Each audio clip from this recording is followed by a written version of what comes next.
All right, Gene Deal. Glad to have you. How's it going? Cam TV. I guess this is gonna be my last one for the year, huh? That's it. Your last interview for the year, man. You've been going crazy, man. You've been doing your thing for quite a long time, man. Yes, sir.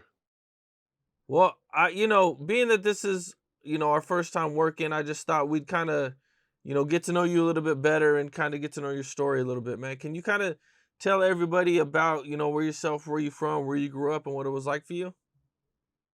Well, I originally grew up in St. Louis, Missouri, and then I moved to a small little uh, county called Wellston. It had probably like 6,000 people that lived in there. It was right next to the city from the Wellston bus loop. I lived right there at the end of the Wellston bus loop. I grew up in that area, played basketball for, it was Estridge, which is Wellston Halter High School. I led the state of Missouri and rebounded in 1980 and 81. I went on to Jefferson College, was a JUCO All-Star, and then went up and finished at the University of Tennessee, Chattanooga, played basketball there up until 86 with Gerald Wilkins, who was New York Knickerbocker. I was a second leading scorer and second leading rebounder at Chattanooga. Then I graduated with a bachelor's in literature. Went on to New York City 3 days after I graduated, but I had always been coming to New York from '82 because I was dating a young lady uh, back then. So I have started going to New York in '82 and eventually made it my home when I graduated from college in '86. How'd you get into bodyguarding? I was working as a youth uh, counselor for Manhattan Valley Youth Program, and they needed somebody to bodyguard and drive this group called Sweet Honey in the Rock. It's a gospel group.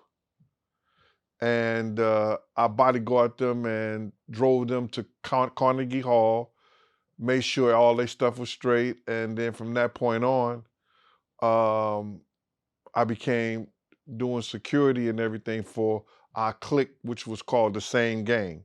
The Same Gang was a organization because back then a lot of organizations was coming up in Harlem. You had the Same Gang, Best Out, Mecca Audio, CMB, Cash Money Brothers, uh, 12th Street Posse, Slick and the Family. You had Best Out, you had the All Stars, you had the 40 Wolves. It's just a lot of crews that was coming up. And we started our own crew, and I was doing the security for our own crew when we was giving parties, functions, and the whole 9 yards. Outside of doing the security, I also was doing the planning of all the events that we were doing. And at what point do you meet Diddy? And how do you meet Diddy? Oh, you got to that one real quick, huh? He the one of the guys who is ASAP Ferg's father, uh D Ferg. He had designed the logo for Uptown Records and the logo for Bad Boy. And Puff was giving parties at the Red Zone and at the buildings, and he was having problems at his parties as far as he had to take the money back to Kirk Burroughs, which was on 111th and Fifth Avenue at Kirk's Burrow apartment, and he was just having a lot of problems. I guess somebody was pushing up on him, and then D Ferg asked Puff to, he said, "Yo, why don't you get Gene to hold you down? Gene will hold you down." So that's when I met him. That was back in probably 89, about 89, 88, somewhere around there. So this was before Puff blew up, or what was he doing at the time? Like, was he Uh, he was giving parties at the Red Zone, and he was giving parties at the building. Building, that's when they was doing Unsigned Hype.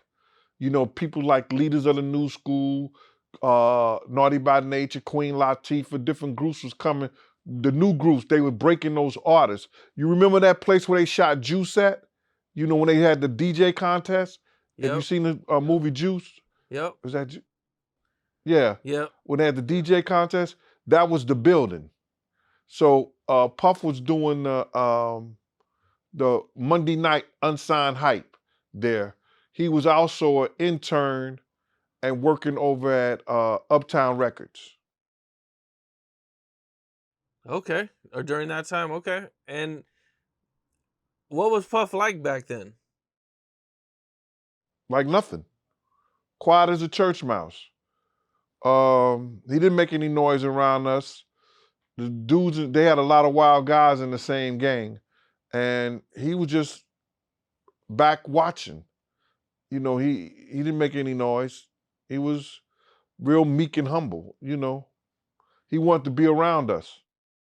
At that point in time, did you see like how big Puff was gonna be? Like, did anybody think, you know what I'm saying? Like, oh, this dude's he's gonna be incredible. Actually, this guy named Alpo, Alberto Martinez, who was a known drug dealer in New York City, he knew Puff was giving parties back in DC. And we was on 144th Street and Puff was in a white cabriolet, one of those Volkswagens with the top off. And then Al asked D Ferg, like, yo, what's up with dude right there? You know who that is? He said, D Ferg, like, yeah, that's my man Puff. He said, yeah, I know. He used to give parties in DC. And Al said out his mouth, and I heard Al say he didn't know Puff was gonna blow up like that. But Al told D Ferg right then and there, he said, yo, that nigga he gonna blow up in the city here, giving them parties and everything. So then that's one of the reasons why D Ferg allowed him to be in the same gang, based on what Al was telling us. What point did you become, more involved with Puff? Was it from The the point when gate? I came on, I was at the City College thing when those 9 people died. So I was doing parties for the different crews, which was part of the record industry. It was a guy called Tim Dog. He was an A&R for Uptown Records. And then he went to Island Records, Arista Records. He was the one who was the boss of, he was the manager and founder of uh, the Lost Boys. So I was doing they parties, which was a part of a group called Butt Naked, Tim Dog Entertainment and Butt Naked.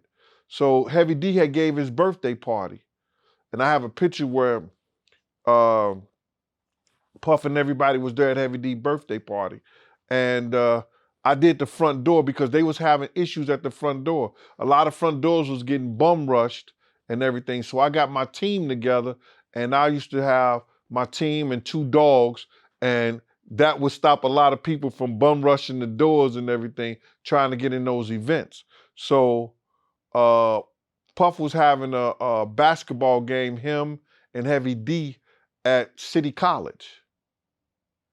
And they asked me to do the security, so I had got 18 guys ready to do the security, and then Puff called me the day of, about 4 hours before, and said, we only need 8 of your guys. We got the Nation of Islam to do the security. And Nation of Islam did the security at the front door. I had the basketball court, and they had a riot at the front door. And if you look in the history, in December of 91, that's when like 9 kids had died at the basketball game that Puff was uh, sponsoring. And that's when he got fired from Uptown Records.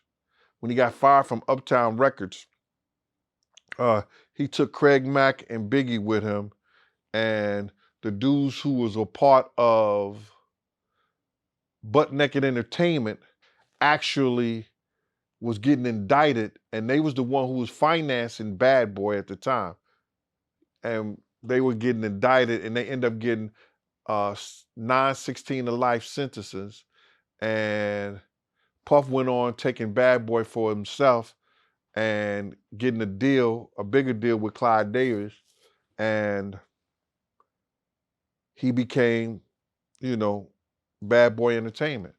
I didn't deal with Puff after the City College incident until he had a situation with Suge Knight in Atlanta. That was your first time being more involved with Puff, or you know what I'm saying? Well, you What know, time? like I said, I was doing the building with him.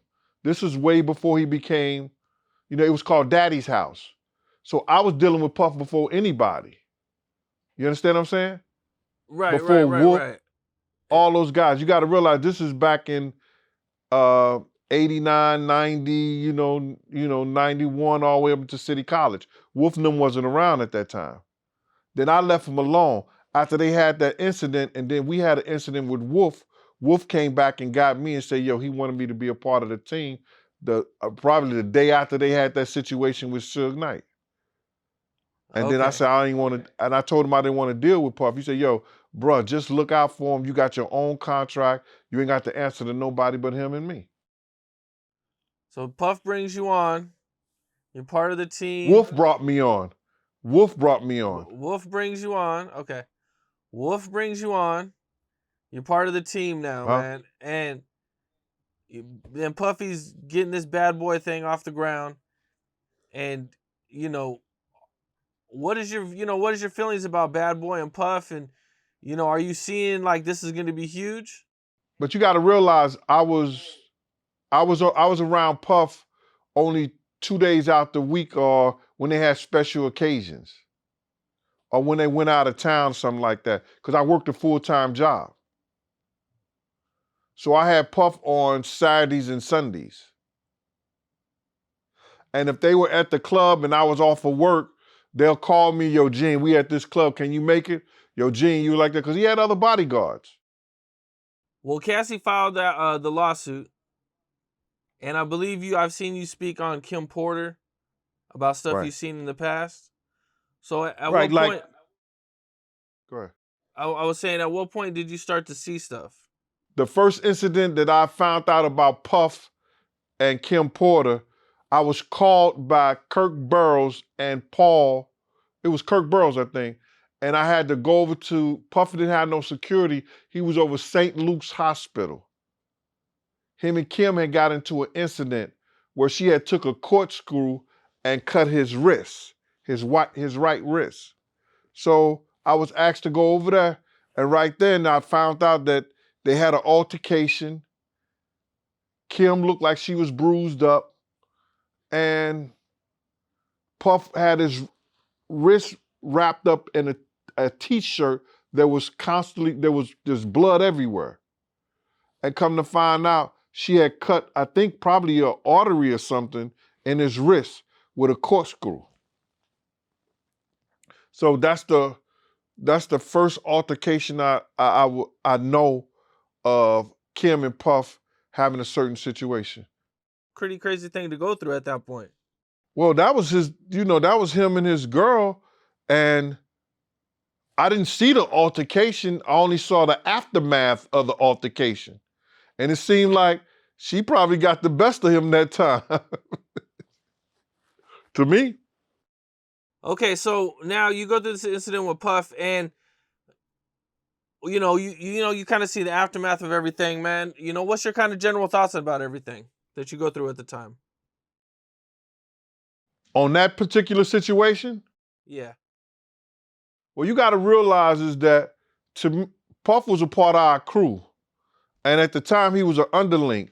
And he's not the Puff Daddy that y'all know and y'all see.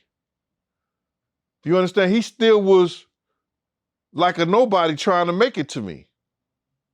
You understand? So, in that point, he was still trying to be around the same gang, even though he had Big and Craig Mack for Bad Boy Records.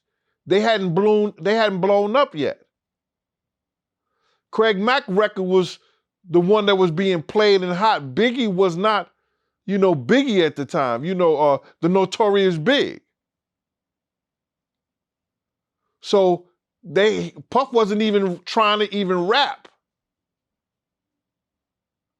He was just trying to promote, help the street team, and help everybody to blow Bad Boy up to what he wanted to be. So you know, he's not the same individual that y'all see now than he was back then. You got to realize this was like in 90, this was 91, and then I left him alone. Then after that Suge Knight thing happened, I came back. So this is like 94, 95. You understand what I'm saying? So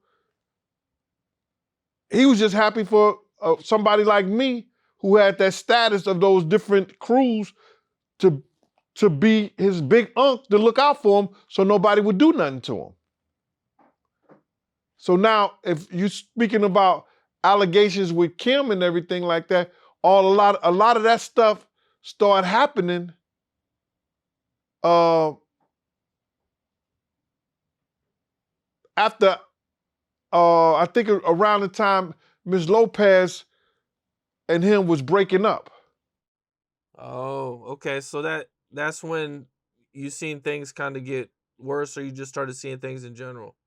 Well, just I wouldn't say worse because Puff never did things like that around me. He knew I didn't play that. He tried cursing his mother around me, and I checked him on that. You understand what I'm saying? So you got to realize he had other bodyguards, and he wouldn't do certain things around me because I'm a law enforcement officer, and I wasn't going to let him do that. I've been I did 27 years as a parole officer. And I'm like, at the time, our relationship, I was like his big unk. So I'm not gonna let him do stupid stuff to get himself in trouble or me in trouble. So a lot of that stuff that is probably happened after I left, you understand, other than, you know, the swinging stuff that he did with Kim and other guys and everything. Okay, talk to me about that a little bit. I don't know what you want to know about that, Cam. You know, you're talking about this is your girl, this is your woman. She didn't even have Christian at the time, but you bring other guys in with her, and then sometimes be just other girls and her, then other guys, then guys and girls, and they swinging, they doing their thing, bro. You know, I guess that's what the industry is. They like to swing like that. You know, the rock stars do it. I guess the rappers was doing it too. Was that stuff surprising to you, or were you used to it being Oh around the yeah. music business? I'm not gonna have Cam. That's surprising to anybody. You know, who gonna have their girl having sex with another man because you can have sex with their girl, or y'all switching and y'all, nah, man. That's some beyond me.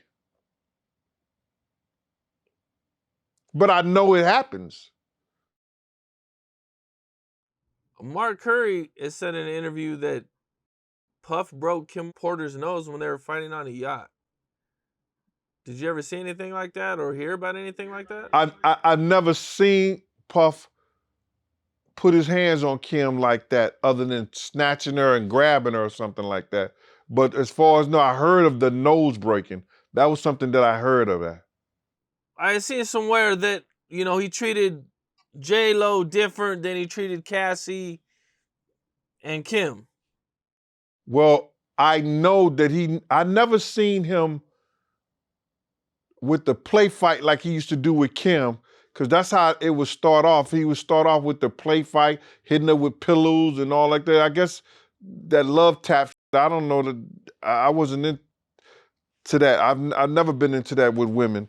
So he would start off like that. Then it would always probably go up to something, a higher level, or where she wanted him to stop playing with her like that because he may have gotten a little too rough for her. But I never seen him do Ms. Lopez like that.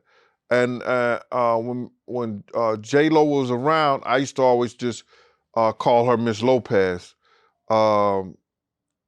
He would do the flirtation and like have a lot of girls around and then try to play her like that. But, you know, she would check that. And I put in my book one particular night where she was in the we was in the studio and a lot of girls was up there, and J-Lo got Miss Lopez got mad and she went home and she put on some jeans and sneakers and put her hair back into a little bun and a ponytail, and she came back to the studio and Puff had a new song for her because she was heated and he got rid of all those girls that was in the studio. So he never tried to, straight up, talk to her crazy or anything around people. Never. I never even heard him raise his voice to her. Mm. Okay. Totally different.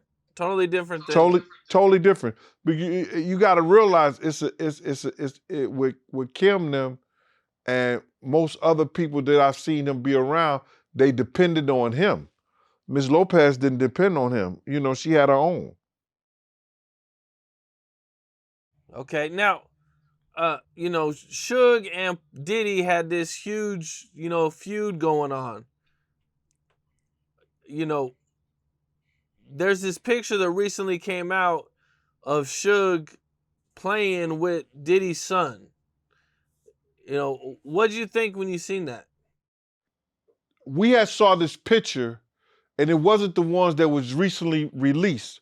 It was a picture of Suge hugging Mase, and Mase having Justin in her arms, and the thing said, "What the East Coast won't take care of, the caption said, "What the East Coast won't take care of, the West Coast will." Puff saw that and almost blew a stack in his head. A vein came across his head. I mean, like he was heated. And he got on the phone. I guess he was trying to reach Mase. He was trying to, he was going crazy. And recently, I had told that story on another platform, and I told the story before, and then somebody said they don't believe it. It didn't happen. I was just capping all this other stuff. And now the photo gets released by I don't know who, and Suge Knight is playing Play Daddy on the floor with Justin. And somebody's taking the pictures of him and everything. I know Puff was probably, I don't know if he probably was still mad at that today to see that. Because he probably didn't know those pictures existed. In the lawsuit, it talks about a situation where they heard about Suge being at a restaurant and Puff they allegedly went to grab some guns and go after him or something, man. Do you know anything about that situation? The part I know about the situation, it wasn't the fact that Suge was at the restaurant. D-Rock, Big's man, was at the restaurant. And they had D-Rock trapped in the restaurant. Now, this story came from D-Rock himself, because I was wondering, I was trying to have a sit down with D-Rock and Puff, and I wanted to have a sit down with D-Rock first and let him know all what happened and how did Big end up going to the party when I told y'all not to go to the party. And that's the party that Big got murdered at. So D-Rock told me how Puff, loaded up some guns and everything and had one of the girls, and I didn't know it was Cassie at the time. His girl came into the restaurant with the guns, giving it to him so he could be safe from whatever was going to go down or whatever they thought was going to go down, with Suge and his people. So that part was true because that was told to me by the person who was in the restaurant. Was that the only situation like that you're aware of? About what? About Puff and Suge. Man, the times we saw Suge, you got to realize, I was part of Black Hands and Slick in the Family. The time I saw Suge I never had a problem with Suge. You understand what I'm saying? So it was never no issues. I seen Suge at the Super Bowl. It was no problem, no issue with Puff. We saw Suge in the back of the House of Blues, and Tupac was alive at the time. Tupac was in a white top, a white drop top Rolls Royce, Bentley, whatever that is. Suge was in a red one. We rose up to Pac, and Puff tried to speak to Pac. He like, "Yo, what up, Pac?" Pac looked at him and turned his head. Didn't say nothing to him, got right back on his phone. And the dude in the back of Puff at the time was named Riz. Riz said, yo, F him, speak to Suge. Suge is the boss, right? So then Puff said something to Suge. He said, yo, what up, Suge? He said, what's up? He said, yo, you think we got any problems out here? Suge said, I don't know no problems that y'all have. You think we good out here? He said, you should be. Suge just, I don't know any problems you got, bruh. You understand what I'm saying? Mm. And Pac was alive then. You understand? We drove off. We had a reporter with us. I think he was from either Rolling Stones or that other big magazine. So never had no issues with Suge or nothing like that. Even at the Soul Train Awards, when it was Pac and Big going at it. You know, they had us outnumbered, but the FOI was right there too. But it wasn't no issue like that. It was just a lot of mouthing and talking between Pac and Big. Do you remember what they were saying or what the main issue was that they were talking about at the time? What I was told was because another officer was there with me who worked with me at my job because I brought him out there with us. He told me that verbatim, Pac started yelling to him, now you on the West Coast. Now you on the West Coast. You on the West Coast, you fat motherfucker. Now you on, talking to Big like that. Big said, man, I don't care where I'm at, I ain't scared. You understand? Big man stepped in front of Big, and that was C Gutter. You understand? They start coming close.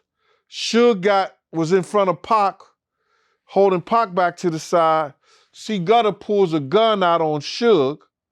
When C Gutter pulled the gun out on Suge, the FOI just came and rushed and got in the middle of everything.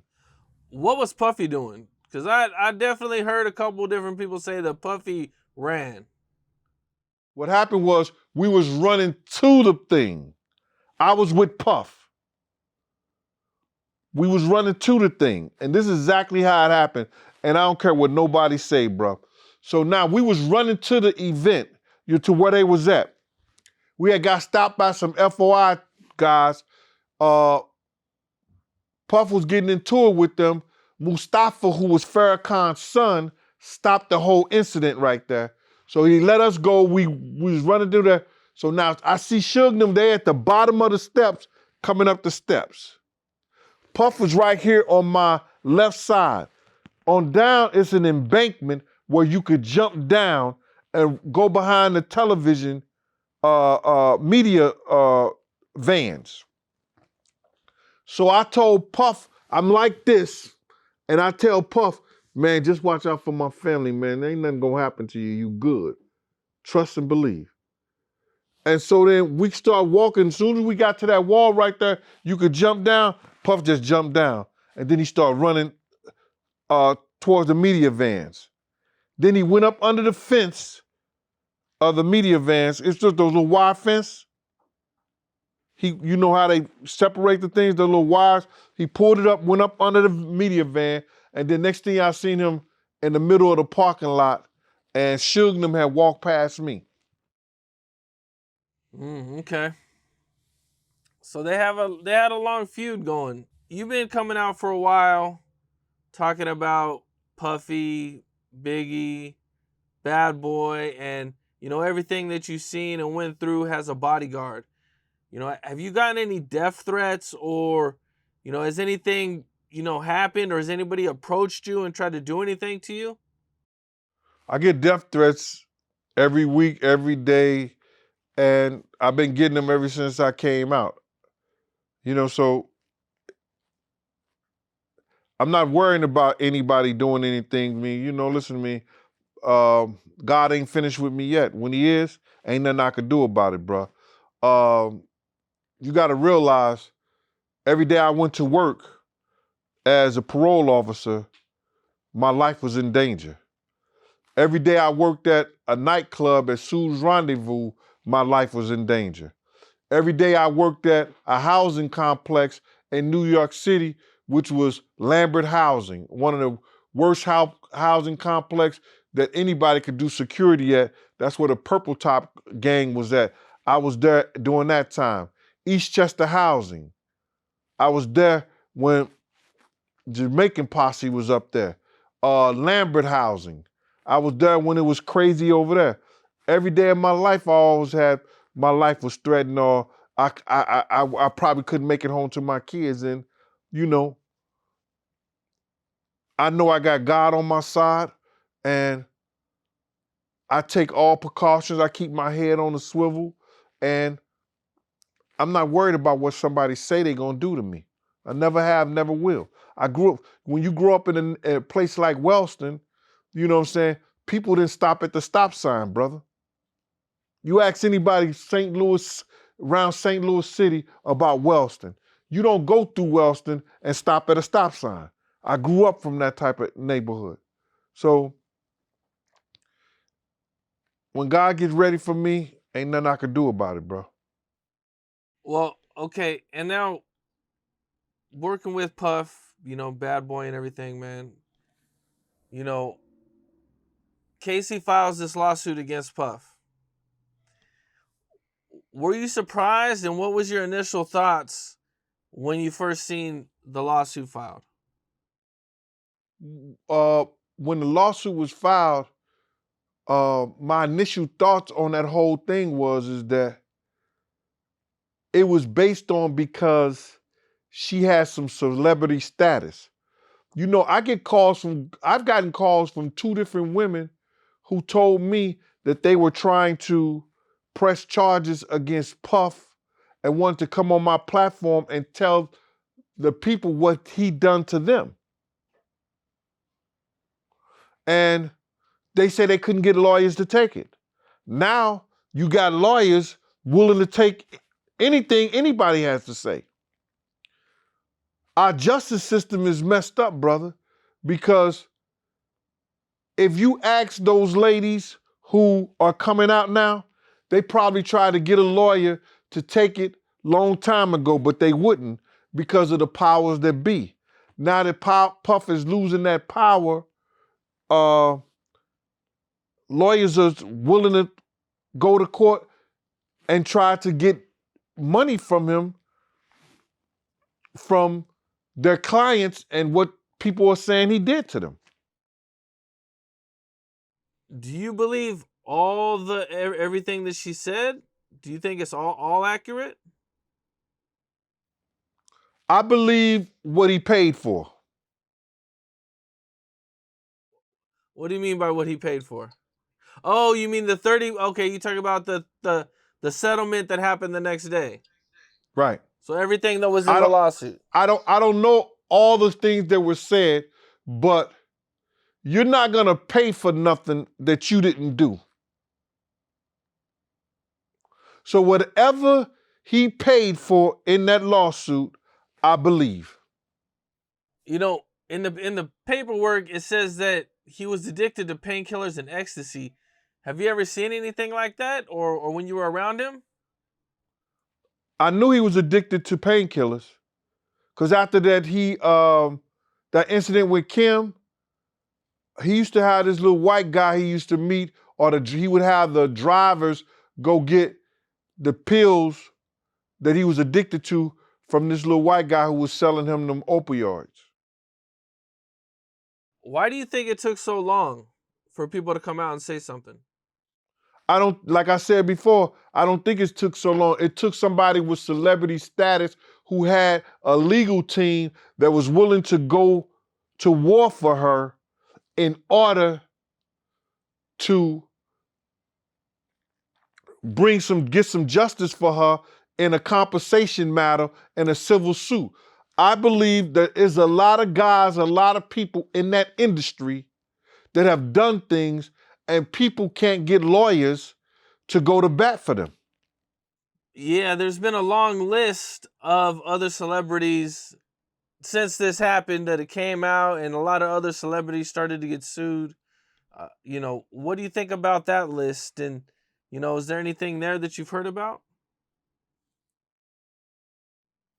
Well,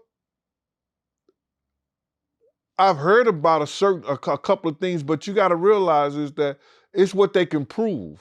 Like uh, with this Weinstein thing. Weinstein.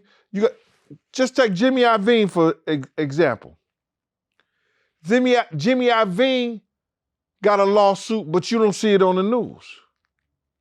Why? Why you don't see it on the news?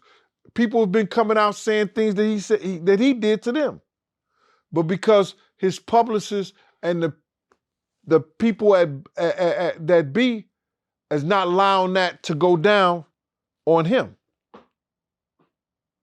Puff did some things to some powerful people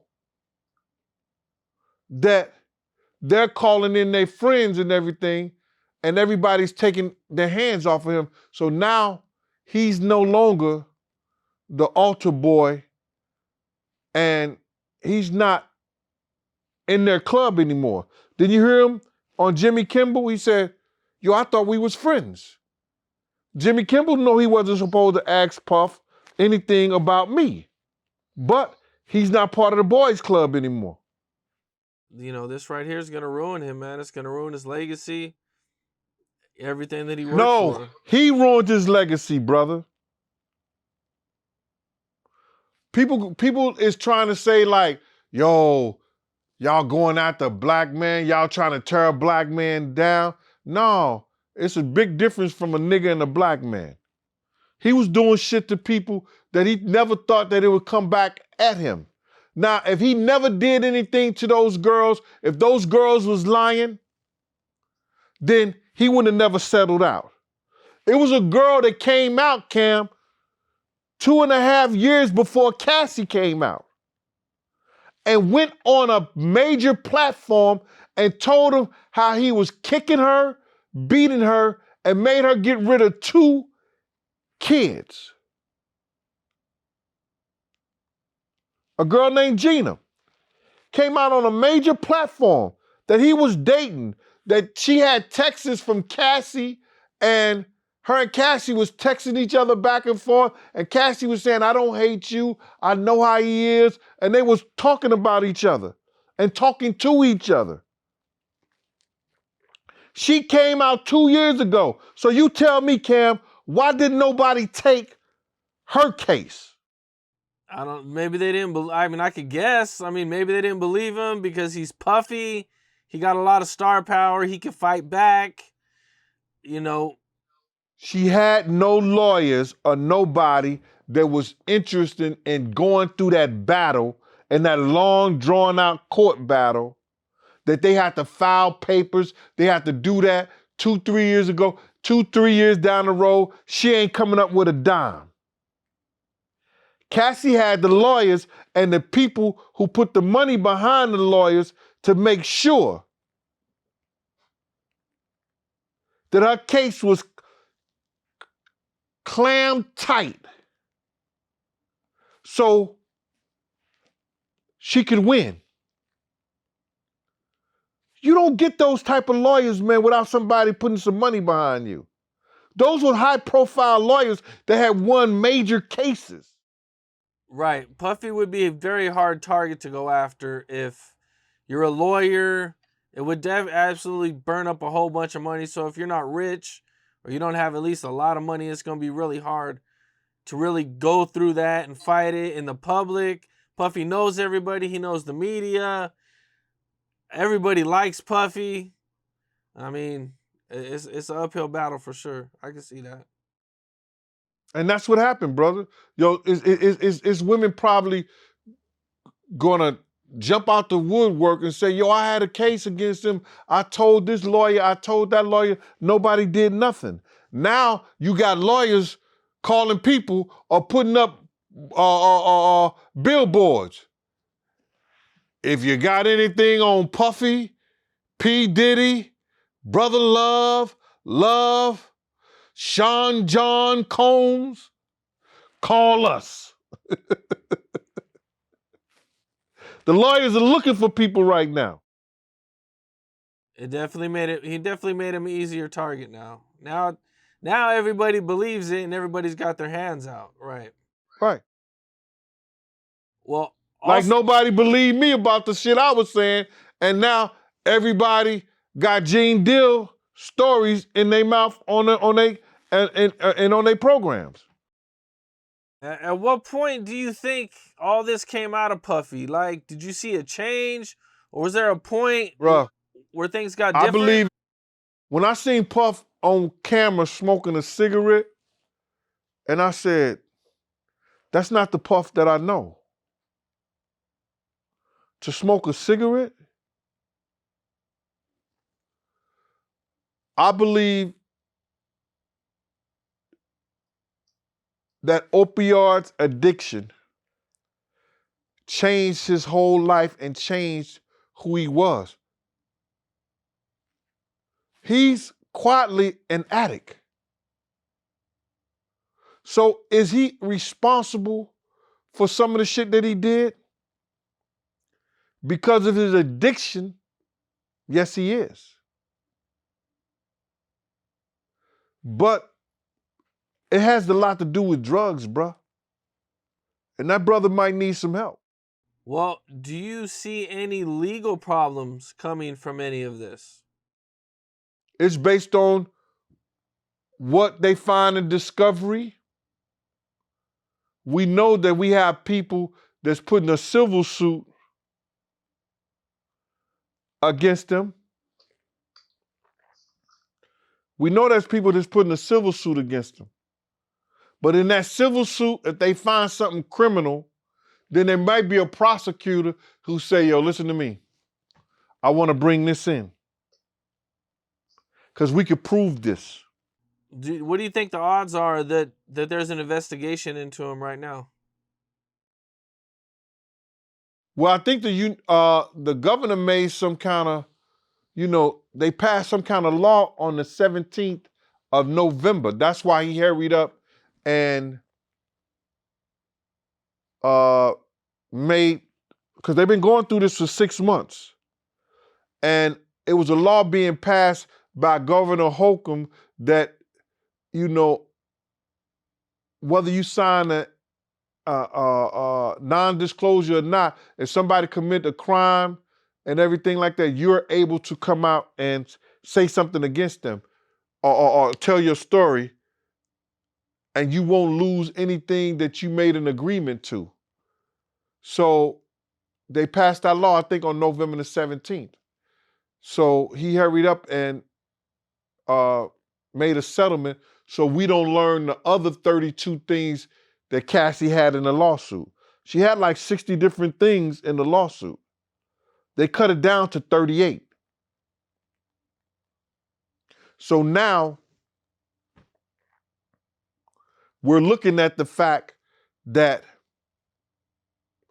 if a prosecutor come in, and even in Cassie's case, if they could find anything that's criminal that they could bring against him, they can. That trafficking was criminal. One of the most recent lawsuits that he's had, a woman claimed that she was in 1991. Was there ever any time where you've seen some women who looked like they might have been drugged or they might have been on heavy on? I told this story. They had gave a party on New Year's Eve at Madam C.J. Walker's house, right, in her mansion. And I had my girl, her friend, and it was a big party, New Year's Eve party. I went looking for my girl, and I couldn't find her nowhere. It was crazy. And I'm going in bathrooms, I'm knocking down doors, I'm going through every door in the house opening doors, people in there in situations, drinking, the whole 9 yards. I even go outside, it's cold. I'm looking at people's car, I'm looking at cars and everything like that. Then I finally just go to my car, and she was in there asleep with her girlfriend. You understand? I was wondering what happened. And she said that she was drinking champagne and all of a sudden she got dizzy. So she went to the car. She made it to the car. So I knew those people who was at that party, somebody had drank the champagne or the orange juice or something. Cause my girl was in the car asleep. Her and her girlfriend, knocked out. And they hadn't been at the party for an hour or two. So it's a possibility that that happens a lot, that happen to people. You know, everything that's happened and came out and all these allegations, you know, where do you see things going from here with Puff? Do you think he's ever going to be able to recover? Do you think he's going to ever get the trust of people again? You know, a lot of people still don't believe it. A lot of people are still like, you know, riding with Puff at this time. Well, that's okay. And I believe that he may have an opportunity once he gets off the drugs, once he cleans himself up, he may have something to offer. But until he decides that he's not going to be an addict no more and addicted to the lifestyle that he is and he was used to, ain't no insurance company, ain't no company, or nobody going to ever deal with him. Because now he's a liability. One thing I've seen a lot of people say was they want to hear from Young Miami. She's standing by her man.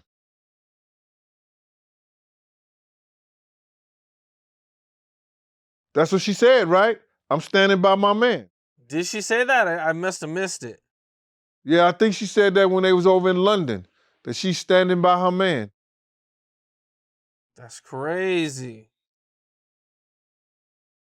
I mean, you know, he might not be treating her like that. I don't know. It's different when a lady says she like to be on and she dealing with somebody. That came out her mouth. Right, I remember. So you ain't gonna give her what she like?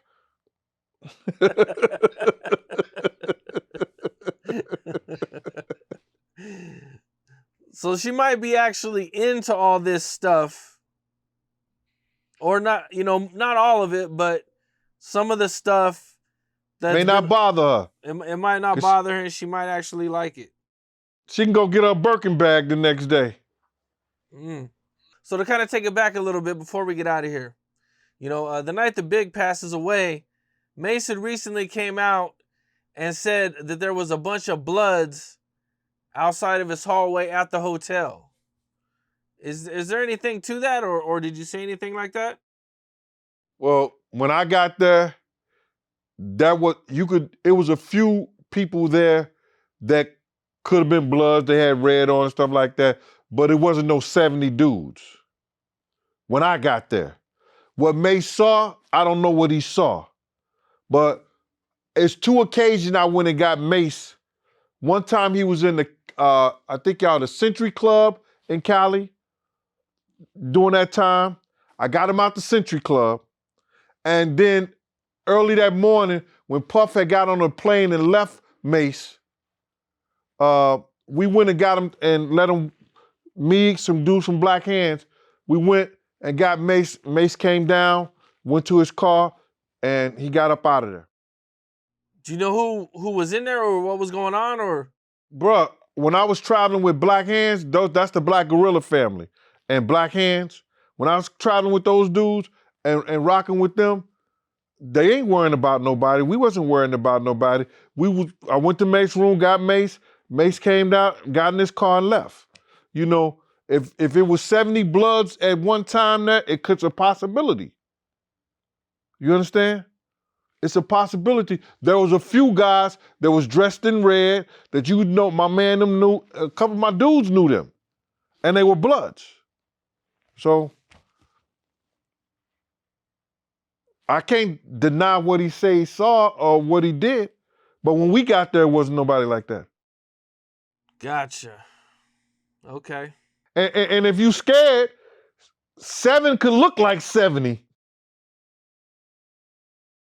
So you think Mase might have just been scared? I mean, after, Big did just get killed. You had every right to be. Big just got killed. The guy who got you out there and everything jumps on the first plane smoking and leave you out there, you would feel some kind of way too. Yeah. Yeah, I hear that, man. Gene, man, I appreciate you, man. All right, man. Thank you. Appreciate you. All right, bro. All right. Salute. What's up? This is Cam Capone. We got more content like this coming soon. So hit that like button, subscribe, and stay locked in to Cam Capone News.